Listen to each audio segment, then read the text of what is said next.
You know that feeling when you're just completely drained by your job? Like you're stuck and there's just no way out? Well, that's exactly what we're tackling today. We're going to build a survival guide for the modern workplace, breaking down why it can get so overwhelming, and most importantly, how you can start to take back some control. All right, to really get into this, I want to start with a story that, well, it might feel a little too familiar for some of us. It's about an employee named Naomi, and it just paints this incredibly vivid picture of how work stress doesn't just stay at work. And get this isn't a scene from some scary movie. Nope, this was Naomi's actual reality, a nightmare she had over and over, all because of the constant anxiety from her overbearing boss. It's just such a powerful example of how a toxic workplace can, literally haunt you. So, Naomi's story really gets to a much bigger question, right? One that I think a lot of us wrestle with. It's that feeling that you're just stuck, like you're on a hamster wheel that just won't stop spinning. And let me be clear, this is not just in your head, it's a real, recognized thing. So it turns out, this feeling of being trapped, it actually has a name, and it's a huge problem, affecting millions of people all over the world. We're not just talking about having a bad week here. This is a systemic issue, and it's rooted in very specific things about our work environments. In fact, check this out. A recent survey of over 2,200 workers really puts a spotlight on the main culprits. So, what are the biggest stressors at work? Well, the top 3 were a lack of communication, feeling totally unappreciated, and, you guessed it, a terrible work-life balance. I mean, does any of that sound familiar? And this is the really crucial part. This isn't just stress. The World Health Organization has an official name for it, occupational burnout. And they define it as a syndrome with 3 key symptoms. First, those feelings of complete exhaustion. Second, feeling mentally distant from your job, maybe even cynical about it. And third, just feeling like you're not good at what you do anymore. Okay, so the big question is, why? Why do these environments hit us so hard? What is actually going on inside of us? The answer has nothing to do with being weak or lacking willpower. It all comes down to the fundamental limits of our own brains. And that brings us to this really key idea called cognitive ergonomics. It sounds fancy, but the concept is simple. It's the science of making work with our brains, not against them. Think about it. When a job demands more mental juice than we can possibly give, our system just gets overloaded, and that's when the stress, the mistakes, all that stuff starts creeping in. I mean, just think about how your brain handles any task, right?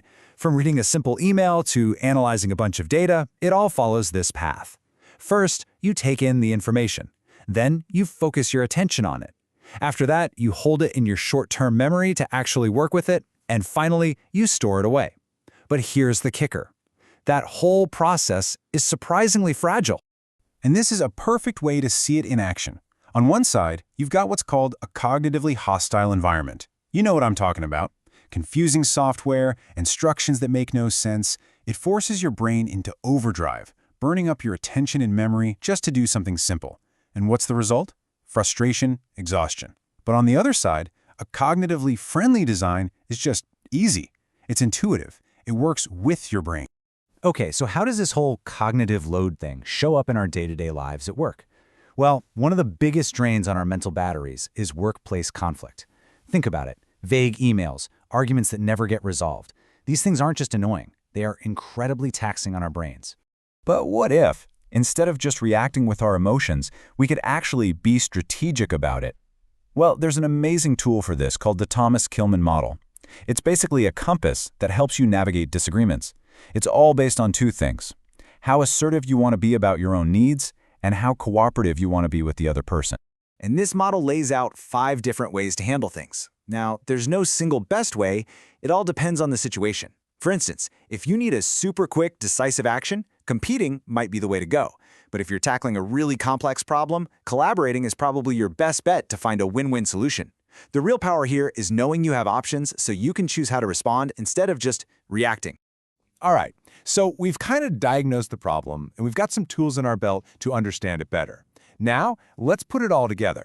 Let's build a practical, step-by-step guide for what to do when you're in a tough spot at work, especially if you're dealing with a difficult boss.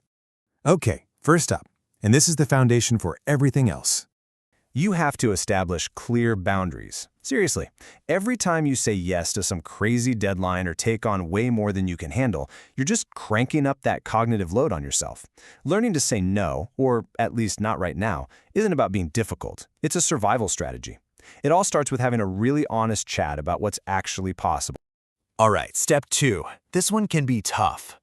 You've got to provide some upward feedback. Yeah, this takes courage, but it's so important. The trick is to be constructive, not confrontational. So document specific examples of how their leadership style is affecting performance, not just for you, but for the whole team. You can frame it as wanting to help make things better for everyone. And hey, don't forget, HR can be a huge help here to support the conversation. Okay, but what if you've tried that and nothing changes? Well, then it's time for option number 3. Think about a transfer with grace. Look, sometimes the company's great, but your little corner of it is the problem. This is all about finding a more cognitively friendly spot within the same organization.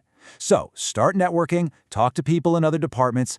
The key is to focus on your strengths and what you can offer, not on gossiping about your current boss. Keep it positive. And that brings us to the next step. This is often the hardest one, but it can also be the most important one for your health. Sometimes you just have to quit and find a better boss.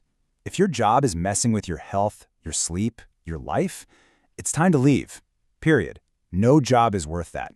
And please, don't see it as a failure. See it as an act of self-preservation.